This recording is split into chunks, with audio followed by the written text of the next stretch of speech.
नमस्कार, खबरों की खबर में आपका स्वागत है। इस वक्त की बड़ी खबर दिल्ली सरकार को लेकर कि दिल्ली सरकार ही कंगाल हो गई। ये पढ़े लिखे होने का दंभ, सरकारी अधिकारी होने का दंभ, अहंकार, सब कुछ, लेकिन ये प्रचार प्रसार और भ्रष्टाचार में दिल्ली सरकार जो कभी आज तक घाटे में नहीं गई, इनके पास पैसे नहीं है। अब सैलरी देने के लिए भी इस तरह की कंगाली आ गई है, ये मुफ्तखोरी की वजह से। बड़ी खबर आ रही है टुडे ग्रुप की तरफ से। इस आर्टिकल को देखिए। Financial crisis looms in Delhi as extra spending tips city into revenue deficit. कई साल से सीएजी की रिपोर्ट भी नहीं रख रहा। अब खबर आ रही है कि घाटे में चली गई सरकार। लेकिन अभी कुछ दिन पहले तो आतिशी मार्लेना और केजरीवाल ये कह रहे थे कि हमने फिर से बजट दी है, सरप्लस बजट। तो कैसे हो गया कमाल? कैसे दिल्ली की जनता और देश की जनता को बेवकूफ बनाने के लिए कि हम सब कुछ फ्री दे रहे हैं, इसके बावजूद सरप्लस बजट पेश करते हैं। यही तो अब तक प्रोपेगेंडा करते आए हैं ये लोग। लेकिन अब इनकी हकीकत सामने आ रही है। एक तरफ दबाव दिया जा रहा है कि हम कोर्ट चले जाएंगे। लीडर ऑफ अपोजिशन की तरफ से कहा गया है कि हम सुप्रीम कोर्ट का दरवाजा खटखटाएंगे। अभी जो सीएजी की तमाम रिपोर्ट्स जो आपने अलमारी के अंदर बंद करके रखा है, इसे पेश कीजिए। एलजी साहब पिछले 2 सप्ताह से लगातार अधिकारियों को आदेश दे रहे हैं कि यह मैंडेटरी काम है। तो सीएजी की रिपोर्ट जैसे सामने आएगी तो खुलासा हो जाएगा इसके भ्रष्टाचार का, इसके तमाम जो पाप इसने छुपा रखे हैं वो सब दुनिया के सामने आएगा। क्योंकि खबर यह भी है कि सीएजी की रिपोर्ट में इनके फाइनेंशियल बगलिंग का भी जायजा दिया हुआ है। और इस बीच लगातार दबाव के अंदर इस तरह की जब खबर आती है कि सैलरी देने के लिए भी पैसे नहीं है, डिपार्टमेंट जो है वो अलग अलग तरीके से पैसे मांग रहे हैं। क्या खबर आई है और कैसे कंगाल कर दिया अरविंद केजरीवाल ने अपने प्रचार प्रसार और भ्रष्टाचार मॉडल वाली पॉलिटिक्स की वजह से, उसको समझते हैं। Despite it's recent history of fiscal surpluses, Delhi is on the blink of a potentially severe financial crisis with a monthly expenditure on salaries, wages and interest payments pegged at rupees 2,240 crore and a current cash revenue of rupees 4,471 crore. The Delhi government is confronting a fiscal challenge. This financial scenario underscores concern over the government's ability to sustain even 2 months. 2 महीने चलाने के लायक पैसे नहीं बचे। सब कुछ लुटा दिया इसने प्रचार में। काम कम, प्रचार ज्यादा। आगे क्या लिखा गया है? The legislative assembly has approved a budget with anticipated receipt in the vicinity of 61,000 crore. These funds are primarily allocated to cover revenue expenditure essential for running the government and operational costs. However, additional resources requirement on the revenue front have been identified, potentially straining the budget further. एक तो पैसे कम हैं और budget में भी कलाबाजी की है इन लोगों ने। इसकी भी पोल पट्टी मैं खोलूंगा आगे, जो आरोप इनके ऊपर लगाए जा रहे हैं। 61,000 करोड़ का बजट इन्होंने पेश किया और उसमें बहुत सारी चीजें गायब कर दी। किस लिए? क्योंकि ये दिखा सके कि भाई सरप्लस है। और अब तमाम डिपार्टमेंट्स पैसे मांग रहे हैं। इनकी ही सरकार के डिपार्टमेंट्स ये कह रहे भाई पैसे चाहिए, आपने बजट में एलोकेट नहीं किया, अब तो पैसे दो। और बहुत जगह पे ये जरूरी है, नेसेसरी है। तो क्या क्या की डिपार्टमेंट्स हैं और क्या क्या डिमांड किए जा रहे हैं? लॉ डिपार्टमेंट, उन्होंने 141 करोड़ रुपए की मांग की है to fund pensions and allowances in alignment with the second national judicial pay commission recommendations. बहुत सारे कोर्ट कचहरी बनना भी है और ये जो सेकेंड नेशनल पे कमीशन के द्वारा जो रिकमेंडेशन दिया गया है उसमें पेंशन और अलाउंस के लिए भी पैसे चाहिए। नए बिल्डिंग्स बनने हैं, वो सब के लिए नहीं, ये तो नेसेसरी आइटम है जिसको आपको देना पड़ेगा। पावर डिपार्टमेंट ने पैसा मांगा है 512 करोड़। किस लिए भाई? ये जो फ्री बिजली दी जाती है, सब्सिडी दी जाती है, पैसे नहीं, डिस्कॉम को तो देना पड़ेगा ना पैसा।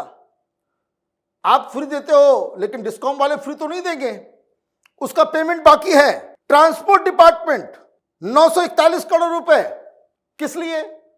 तो फिजिबिलिटी नहीं टेस्ट करना है कि इलेक्ट्रिकल बस चल सकती है नहीं चल सकती है, उसको खरीदना भी है। और ट्रांसपोर्ट डिपार्टमेंट का भट्टा इसलिए बैठा है क्योंकि आपने महिलाओं के लिए फ्री कर दिया है, पैसे नहीं आ रहे हैं, जर्जर अवस्था में पूरा ट्रांसपोर्ट डिपार्टमेंट। हेल्थ डिपार्टमेंट, ये 500 करोड़ से ऊपर उनकी डिमांड है। किस लिए? कि एक्सपेंडिचर है और रीमॉडलिंग ऑफ हॉस्पिटल जो उसको पूरा करना है। काम शुरू हो गया है, पूरा नहीं हुआ है, आधे में लटके नहीं छोड़ा जा सकता, तो उसके लिए भी पैसे चाहिए। इरिगेशन डिपार्टमेंट 447 करोड़ रुपए। किस लिए? तो नाले नहीं बने हैं, जो पुराने नाले हैं वो टूट गए हैं, तो वो मेंटेनेंस के लिए। और ये जो पिछली बार जो बाढ़ आने की वजह से ये जो डिसिल्टिंग नहीं हुई थी, नालियां भरी हुई है, वो काम इसलिए नहीं हो पाया क्योंकि पैसे नहीं थे, वो मांग रहे हैं पैसे। डीएमआरसी मेट्रो वाले ये 3,271 करोड़ रुपए मांग रहे हैं to address operation losses from कोविड-19 pandemic and loan obligations to the Japan International Cooperation Agency. ये जीका को देना है पैसा, ये तो कमिटमेंट है, तो देना ही पड़ेगा। आपने इन सब चीजों को डाला नहीं। Family welfare department 250 crore for acquiring university college of medical science under the health and family welfare department.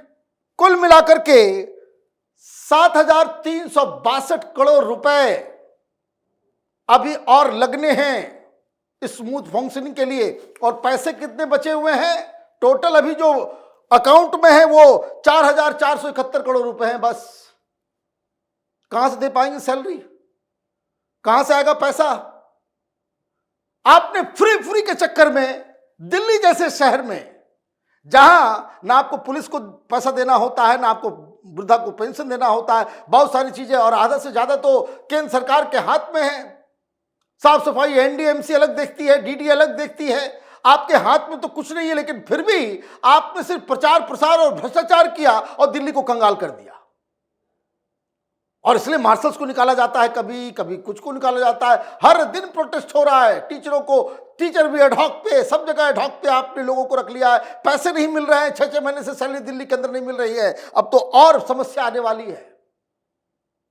और ये सारी चीजें सुधर जाती अगर केजरीवाल कानून का पालन किया होता। अब क्या आरोप लग रहे हैं? जब ये खबर इस तरह की आ रही है तो बीजेपी वाले पीछे थोड़ी हटेंगे। तो आरोप क्या लगाया जा रहा है? For the first time in the 21 years, Delhi's budget is in deficit, a deficit of 7,000 crore. When the budget was passed in Vidhan Sabha, CM Atishi, who was the finance minister, then announced that Delhi's budget is in surplus. They made big claims that Delhi has extra money for but essential infrastructure projects like repairing hospital infrastructure, new court complex in Delhi, providing salaries and pension, and many more things were not even made provisions in the budget. They did not mention over 7,000 crore rupees in the budget. This has been done deliberately to make a fool of the people of Delhi. अब ये आरोप तो बिल्कुल सही है। बस जजेस को जो पेंशन देना है, अलाउंस देना है, बिल्डिंग्स बनानी है, जो मैंडेटरी है आपको करना ही करना है। ये फ्री बिजली, फ्री पानी के लिए जो आपको सब्सिडी देना है, वो सारी चीजें आपने तो उसके अंदर डाला ही नहीं बजट में। क्यों नहीं? ताकि पब्लिक को बेवकूफ बनाया जा सके। देखिए सरप्लस बजट हमने दिया है, सारे प्रोविजंस आपने निकाल दिए, और सारे डिपार्टमेंट्स मैंने बताया कि वो सारे मांग रहे हैं। अब तो अगर तो काम होगा नहीं। इनको चुनाव में भी बस चुनाव प्रचार में करना है, हमने ये कर दिया, हमने वो कर दिया, हमने ऐसे कर दिया, हमने वैसे कर दिया, लेकिन बेसिक काम नहीं किया। और बेसिक काम क्या है कि कम से कम जो सीएजी रिपोर्ट है उसको तो पेश कर लो।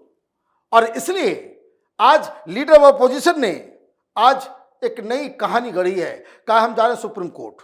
Vijendra Gupta, leader of opposition in Delhi assembly, called on the Delhi government to table 12 pending reports of the Comptroller and Auditor General CAG during a special assembly session. In a letter to CM Atishi, Gupta expressed concern over the delay in presenting these reports, which have been pending with the finance minister. These reports are essential for assessing the financial and administrative condition of our government, Gupta stated. He highlighted that the CAG report are mandated to be presented in the assembly under Article 151 of the NCT of Delhi Government Act 1991.